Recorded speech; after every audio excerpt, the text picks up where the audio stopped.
Good morning, Abundant Life Church. This is Pastor Chris. Today we're going to continue our study of John chapter 7, verses 40 down to 53.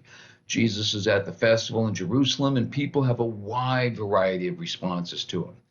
Some people believe he's the Messiah. Others are so mad they want him arrested. The guards sent to actually arrest him come back kind of convinced that he's the Messiah, which infuriates the religious leaders who say no educated person believes in him. Well, except Nicodemus kind of does. There's a wide variety of reactions. Why is it important how you respond? Does it really matter how you respond to Jesus? Well, since the reactions on him are so split, we have to ask that. You can say that it doesn't matter what you believe, just be sincere. This is what a lot of people think today. Really, all roads lead to God. All roads lead to Rome. Remember that saying? Well, the same is true. In fact, George Harrison of the Beatles put a song out. Um, any, if you don't know where you're going, any road will get you there. That was it. Does it really matter how you respond to Jesus? No, just believe. Whatever you believe is fine. Just be sincere.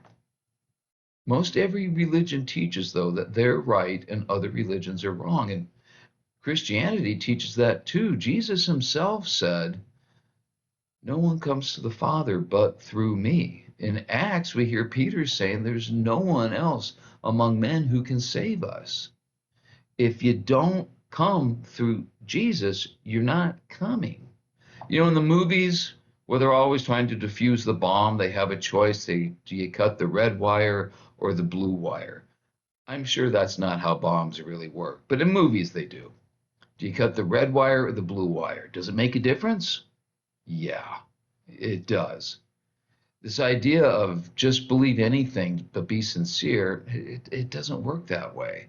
God gave us his son as the only way we can be saved.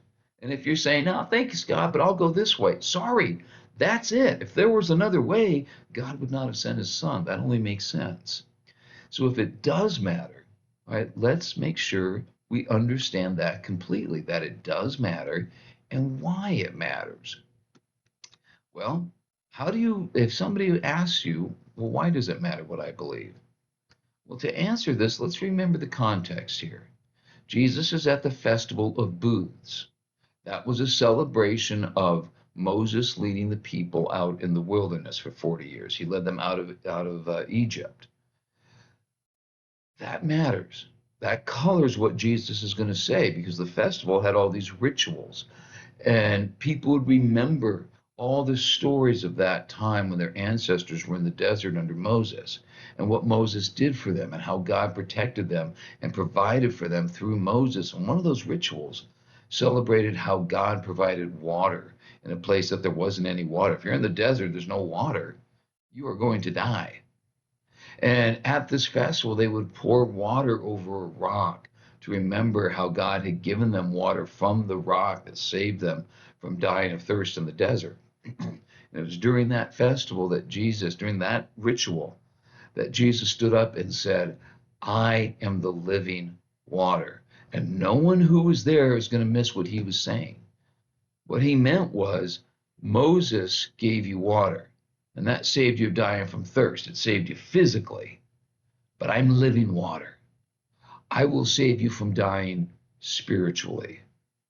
Another factor here is the prophecy said that the Messiah would be a prophet like Moses.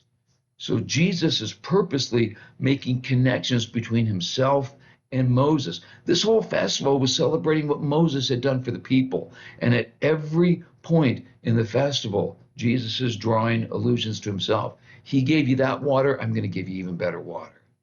I'm giving you living water.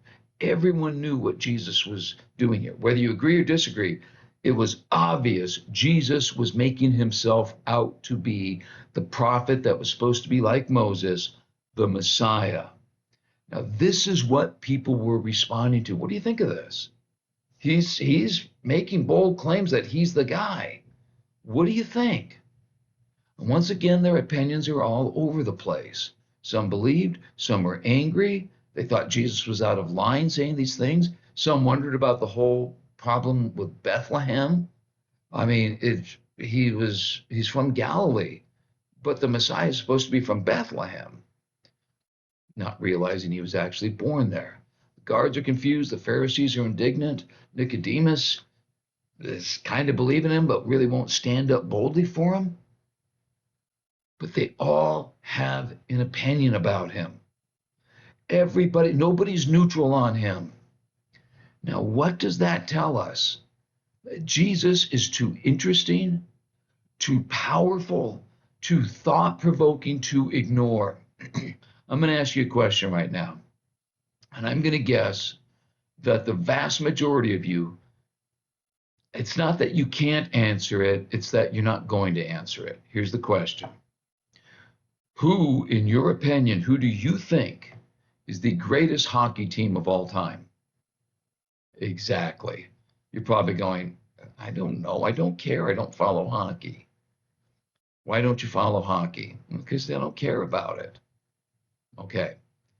You only have opinions about things you care about.